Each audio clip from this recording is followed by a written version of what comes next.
تجزیہ کار ہیں آپ ہمارے پروگرامز میں، بلکہ مختلف پروگرامز میں ان کو دیکھتے ہیں، ہمارے ساتھ بڑی اچھی گفتگو کرتے ہیں، بڑے سینئر آدمی ہیں. اور پاکستان میں یہ جو سیاسی مد و جزر ہے اس کو کافی دیر سے اس کا ہم مشاہدہ بھی کر رہے ہیں، اس کو سمجھ بھی رہے ہیں اور اس کے حوالے سے لکھ بھی رہے ہیں. فاروق ڈاڈی صاحب کو میں خوش آمدید کہوں گا. فاروق بھائی بہت شکریہ، بڑی نوازی. فاروق بھائی کہیں کمی اور زیادتی اگر ہو گئی ہو تو میں چاہوں گا اس کی تصحیح کر دیں کہ جو حکومتوں کے حوالے سے یا عام انتخابات کے حوالے سے جو ابھی رائے زنی ہم نے کی ہے، آپ کیا سمجھتے ہیں کہ یہ بات درست ہے؟ کیونکہ جو جتنے 75 سالوں سے سلسلہ چلا آ رہا ہے حکومتوں کا آنا اور جانا، کس طرح آتی ہیں جاتی ہیں یا بھیجا جاتا ہے یا مسلط، جو بھی آپ اس کے لیے لفظ استعمال کر لیں، لیکن صورتحال عوام کی ویسی ہی ہے. اس کے اوپر چاہوں گا ذرا یہاں سے گفتگو کا آغاز کیجیے، فرمائیے کیا کہیں گے. بسم اللہ الرحمن الرحیم.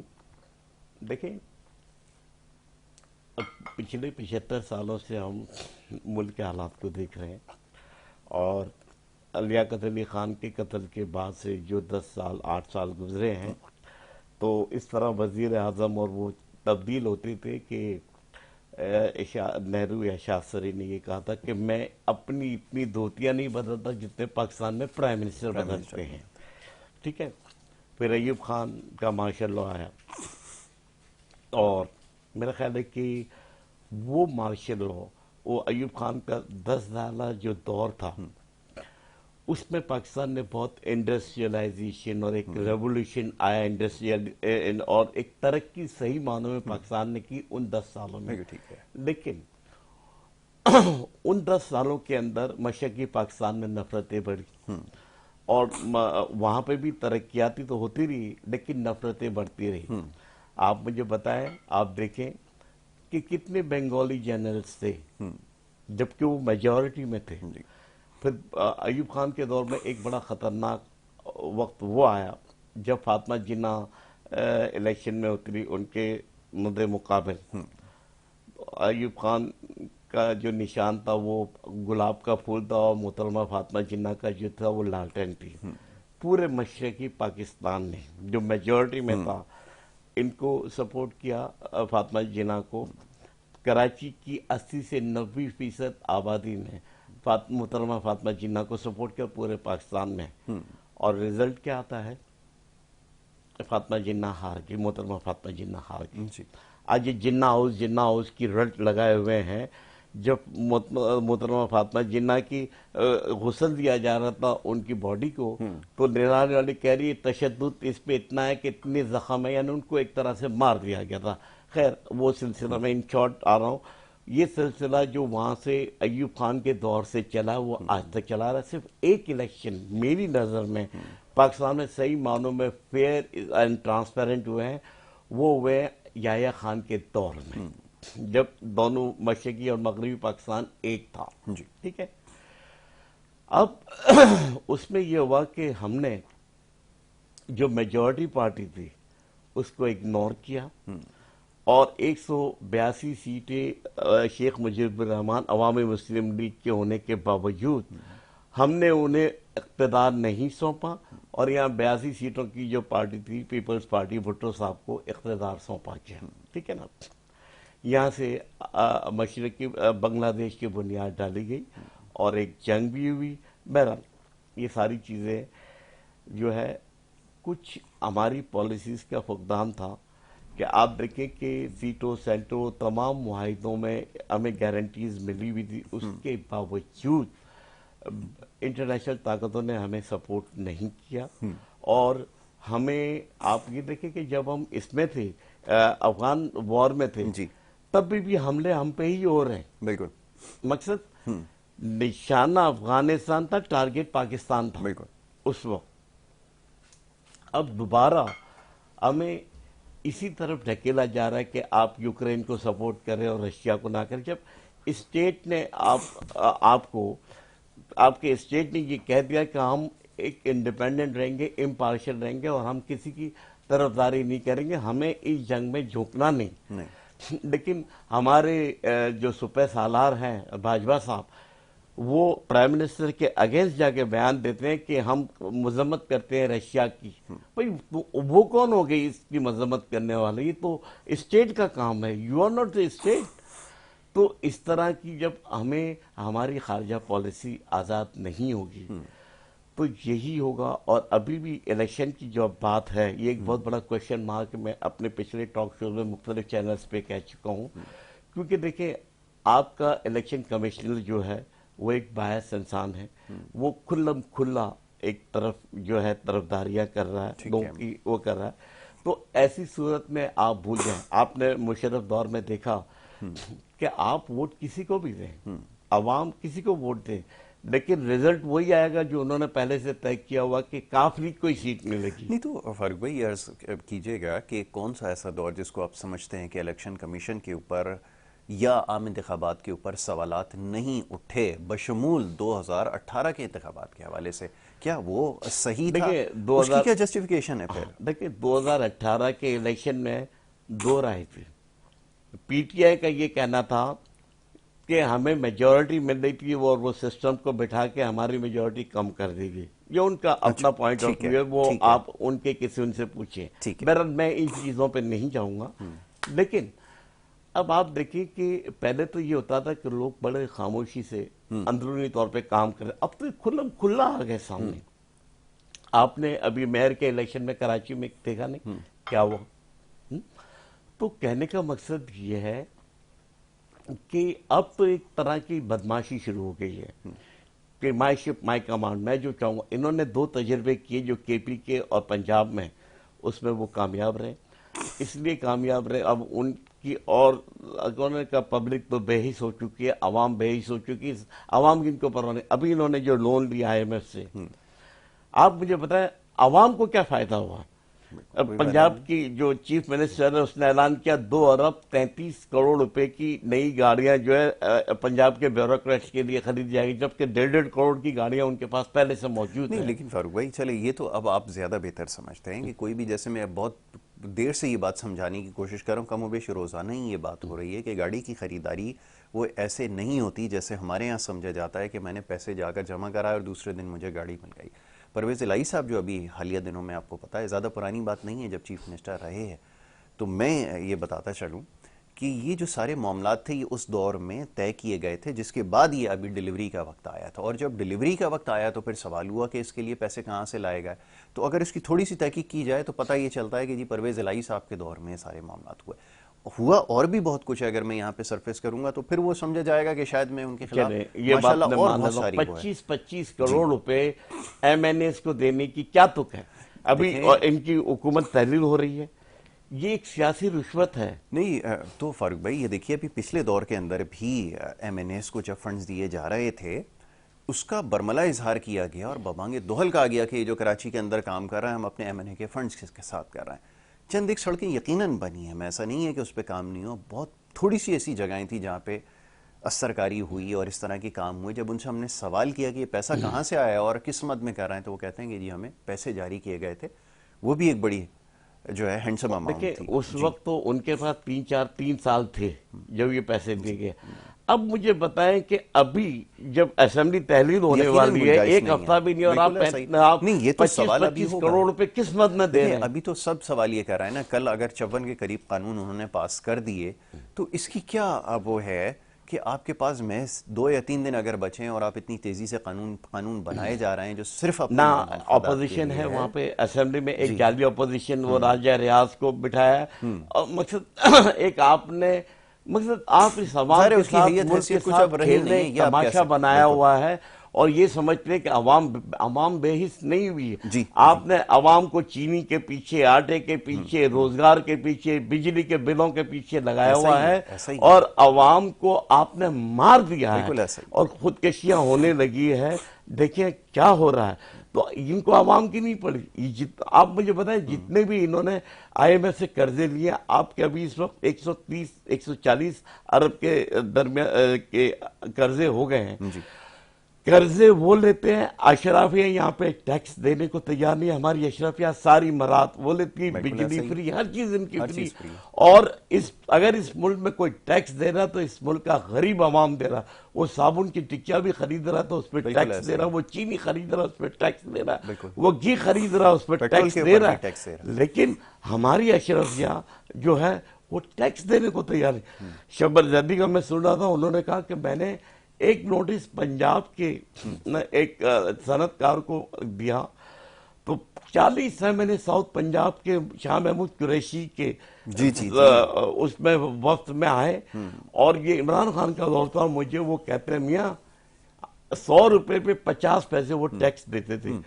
تو انہوں نے کہا کہ یا بولو, انہوں نے کہا کہ 100 روپے پہ 15 روپے ٹیکس جو کم سے کم ہوتا تھا وہ شبر زیدی نے لگایا تھا. انہوں نے کہا یہ بھول جاؤ. نہیں فاروق بھائی, میں اب کچھ کہنا اس کے اوپر اس لیے نہیں چاہوں گا کیونکہ ان کی بہت ساری باتوں پہ بہت سارے سوالات اٹھتے ہیں, اور جس وقت وہ یہ بیانات دے رہے ہیں اس وقت لوگ بھی اب یہ سوال کرنے پہ مجبور ہیں کہ جب آپ اس عہدے سے آپ کو فارغ کیا گیا یا آپ نے خود ہی اس سے جان چھڑائی تو بہت سارے سوالات کیے گئے جس کے جوابات انہوں نے نہیں دیے تھے. یہ بات اس وقت بتائی جا سکتی تھی.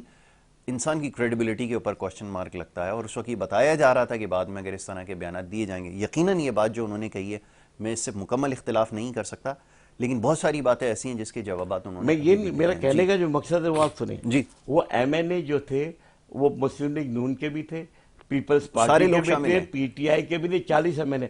کہنے کا مقصد یہ ہے کہ یہ جتنے اسمبلی میں بیٹھے ہیں ان کے اپنے مفادات ہیں, ان کو عوام کے مفادات سے کچھ لینا دینا نہیں. جہاں ان کے مفادات ہوتے تمام پر, اس کے باوجود وہ ایک پلیٹ فارم پہ آ جاتے ہیں. آج آپ پی ڈی ایم پہ دیکھیں. میں ابھی اس پہ بات کرتا ہوں نا فاروق بھائی, یہ آپ نے بالکل ٹھیک کہا کہ مفادات کے تحفظ کے لیے سب کچھ ہو رہا ہے, یہ بات بالکل درست ہے. اور جو یہ ایگریکلچرل ٹیکس کے حوالے سے جو انہوں نے کہا, ان سے پہلے بھی جو چیئرمین آئے جب وہ جیسے ہی اپنے عہدے سے فارغ ہوتے تھے سب سے پہلا ان سے سوال ہی یہ ہوتا تھا کہ آپ یہ جو ایگریکلچرل انکم ہے اس کے اوپر ٹیکس کیوں نہیں لیتے, تو یہی جواب وہ دیتے تھے. تو کوئی نئی بات نہیں ہے. اب ایک اور ہمارے معزز مہمان ہیں اس گفتگو کے دوران, انہوں نے ہمیں جوائن کیا. آپ کا تعلق جو ہے وہ سیاسی جماعت سے, متحدہ قومی موومنٹ پاکستان, فیاض خان صاحب, ان کو میں خوش آمدید کہوں گا. فیاض بھائی بہت شکریہ آپ کا, بڑی نوازش. اور سوال تو عام انتخابات کے حوالے سے تھا, لیکن گفتگو کا آغاز کرتے ہیں تو گزشتہ روز جو کچھ ہوتا رہا, بجلی کی تقسیم کار کمپنی جو ہے, وہ تقسیم کار تو نہیں کہا جا سکتا, بجلی بند کرنے والی جو کمپنی ہے اس کے دفتر کے باہر کھڑے ہو کے جو میں سن رہا تھا گفتگو, بڑی اچھی گفتگو کر رہے تھے مصطفیٰ کمال صاحب, ڈاکٹر فاروق ستار اور دیگر آپ کے جو رہنما ہیں, اور وہ یہ بتا رہے تھے کہ حکومتی سطح کے اوپر جو ہے وہ مذاکرات ہوئے ہیں, واقعتاً جو ہے اس مسئلے کا حل جو ہے وہ نکال لیا جائے گا. اور دوسری طرف ایک اور بڑا مضبوط دعویٰ جو تھا وہ یہ کہ جب تک رائے شماری صحیح نہیں ہوگی, مردم شماری نہیں ہوگی, عام انتخابات کا انعقاد جو ہے وہ شاید ممکن نہ ہو سکے اور شفاف بھی نہ ہو سکے. وہ بھی اب مضبوط تر ہوتا نظر آ رہا ہے. فرمائیے گا کیا کہیں گے اس حوالے سے. جی.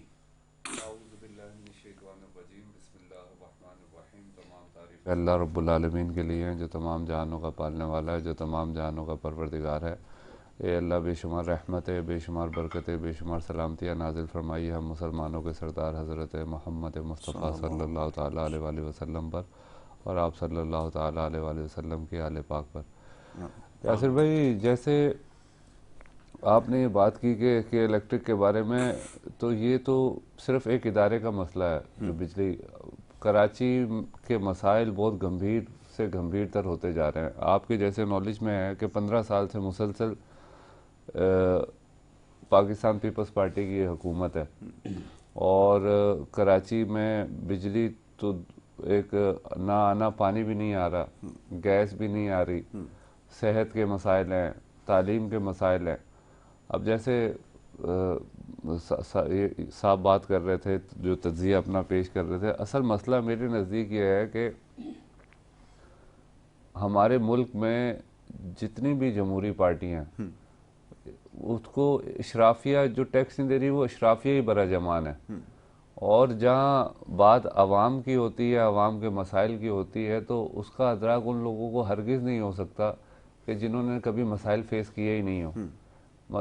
جنہوں نے مسائل فیس کرتے ہیں انہی کو مسائل کا پتہ ہوتا ہے, اور وہی لوگ مسائل کے بارے میں بات بھی کرتے ہیں اور ان کو حل کرنے کی صلاحیت بھی رکھتے ہیں. اب متحدہ قومی موومنٹ ایک ایسی جماعت ہے کہ جو آپ کے سامنے ہے کہ وہ مسلسل مسائل پہ بات کر رہی ہے, چاہے وہ مسئلہ کہ الیکٹرک کے بارے میں ہو, یا سینسس کے حوالے سے ہو, یا پانی کے حوالے سے ہو, صحت کے حوالے سے ہو. جس بارے میں بھی ہے وہ متحدہ قومی موومنٹ آپ کو اس ٹائم نظر آ رہی ہے. گراس روٹ لیول پہ, میڈیا پہ, اسمبلی کے فورمز جتنے بھی بنے ہوئے ہیں، حکومتی سطح پہ بات، مسائل پہ بات. اب بدقسمتی یہ ہے کہ ہماری جو عوام ہے وہ اس چیز کو سپورٹ کرنے کی بجائے شخصیت پرستی کے اندر اتنی مبتلا ہو چکی ہے کہ جو میرا لیڈر بات کر رہا ہے وہ صحیح ہے، جو مسائل پہ بات ہو رہی ہے وہ یہ نہیں دیکھ رہے کہ کیا کہہ رہا ہے، وہ یہ دیکھتے ہیں کہ کون کہہ رہا ہے. بالکل صحیح. جس کی وجہ سے عوام اس ذلت سے دوچار ہے. میرا جو اپنا تجزیہ ہے، میرا جو اپنا ماننا ہے، جس دن یہ عوام نے یہ دیکھنا شروع کر دیا کہ یار ہمارے مسائل حل کرنے کی بات کون کر رہا ہے اور صلاحیت کون رکھتا ہے. اب جس طریقے سے متحدہ کراچی میں جتنا بھی کام ہوا، آپ دیکھیں کہ وہ متحدہ قومی موومنٹ کے دور میں ہوا. سید مصطفیٰ کمال بھائی کی مثال دیتے ہیں کہ انہوں نے کراچی کو تیزی سے ترقی کرنے والے شہروں میں، دنیا کے تیزی سے ترقی کرنے والے 5 شہروں میں شامل کیا. تو جب بھی متحدہ قومی موومنٹ کو موقع ملا انہوں نے ان مسائل کو حل کرنے کی کوشش بھی کی اور لوگوں کو وہ پلان بھی دیا کہ کس طریقے سے مسائل حل ہوں گے. جب تک ہم ان لٹیروں سے، چوروں سے، جاگیرداروں سے، وڈیروں سے، اب یہ سینسس کے حوالے سے بھی ایشو یہی ہے نا کہ وڈیرا شاہی ہے. اب ان کو پتہ ہے کہ اگر کراچی کی آبادی صحیح گنی گئی تو اگلا جو سی ایم آئے گا وہ کراچی سے آئے گا. جب وہ کراچی سے آئے گا تو ان کی سب سے جو خطرے میں چیز پڑے گی وہ ان کی وڈیرا شاہی اور جاگیردارانہ نظام پڑے گا. اب امید تو جو دیہی علاقے ہیں ان کے پاس امید کی کرن صرف پاکستان کے جو شہری علاقوں کی لیڈرشپ ہے وہی ہے. اور جب تک یہ چیزیں سامنے نہیں آتی اور یہ چیزیں سینسس کی کلیئر نہیں ہوتی، اس پہ آپ مجھے بتائیں کہ عام انتخابات کرانا کس حد تک صحیح ہے اور کس حد تک غلط ہے. اس کا فیصلہ تو آپ بخوبی کر سکتے ہیں اور عوام بھی جانتے ہیں.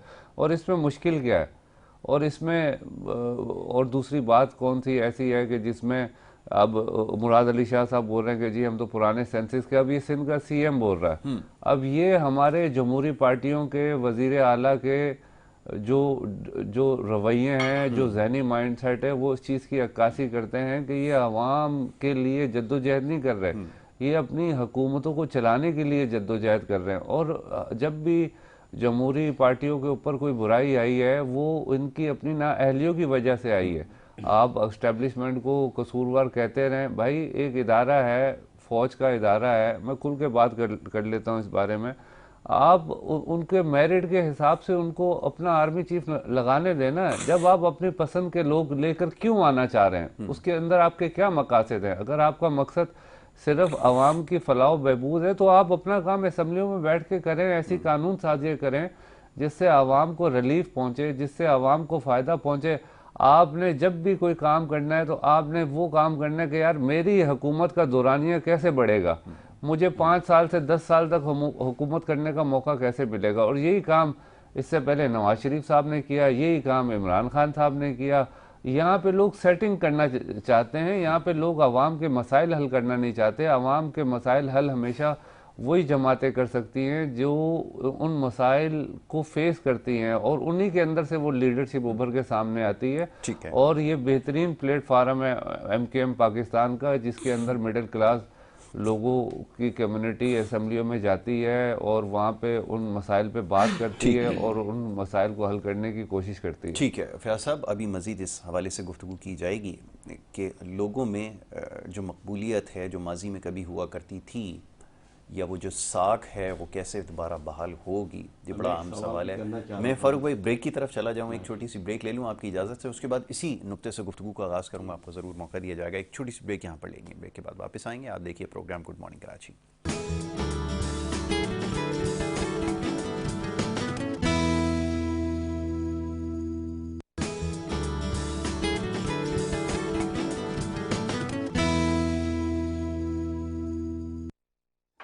پروگرام میں ایک دفعہ پھر آپ کو خوش آمدید کہیں گے. بریک پہ جانے سے پہلے گفتگو کا سلسلہ جاری تھا. معزز مہمان تشریف فرمائیں. جناب فیاض خان صاحب، فاروق ڈاڈی صاحب، گفتگو ہو رہی تھی کچھ ملک کی سیاسی صورتحال کے حوالے سے.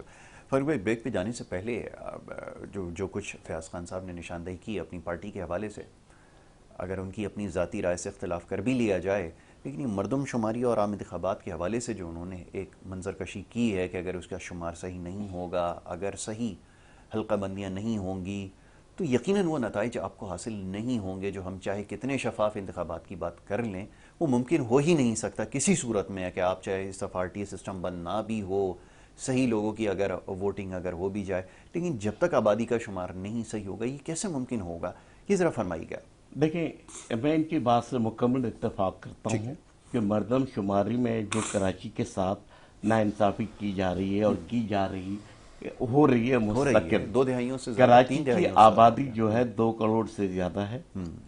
کراچی کی آبادی کو صحیح طریقے سے کاؤنٹ نہیں کیا جاتا, اور کراچی اور اندرون سندھ کی آبادی 19-20 کا فرق ہے, زیادہ اس کا فرق نہیں ہے. اب رہی بات یہ کہ انہوں نے صحیح کہا کہ یہ جان بوجھ کے کراچی کو کے اعداد و شمار کم رکھتے ہیں تاکہ یہاں سے ان کا سی ایم نہ آ جائے کراچی سے. بات یہ کہ کراچی پورے ملک میں 67% ریونیو میں کنٹریبیوٹ کرتا ہے اور پورے سندھ میں 90% کنٹریبیوٹ کرتا ہے, جبکہ کراچی پہ آٹے میں نمک کے برابر یہ ہوتی ہے, کیا کہتے ہیں کہ خرچہ ہوتا ہے یا اس پہ پیسہ لگایا جاتا ہے. پیسہ سارا کراچی سے دیا جاتا ہے. K4 کا منصوبہ آپ دیکھیں, مشرف صاحب نے جب اس کو اناؤنس کیا تھا 26 ارب روپے کا یہ منصوبہ تھا, 2007 کی بات ہے, سب کچھ انفراسٹرکچر سب تیار تھا. زرداری صاحب کی حکومت آئی, وہ سندھ میں بھی تھے اور مرکز میں بھی تھے, انہوں نے K4 نہیں کیا.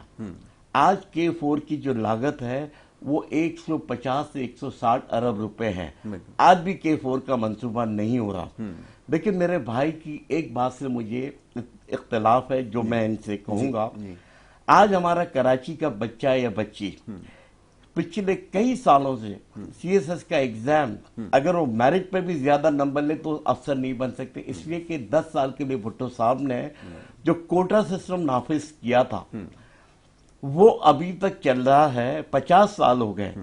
انٹیریئر سے آپ 35 سے 40% نمبر لا کے بھی آپ افسر شاہی بن سکتے ہیں, سی ایس ایس افسر بن سکتے ہیں, لیکن کراچی کا بچہ 70-80% مارکس لے کے بھی نہیں بن سکتا.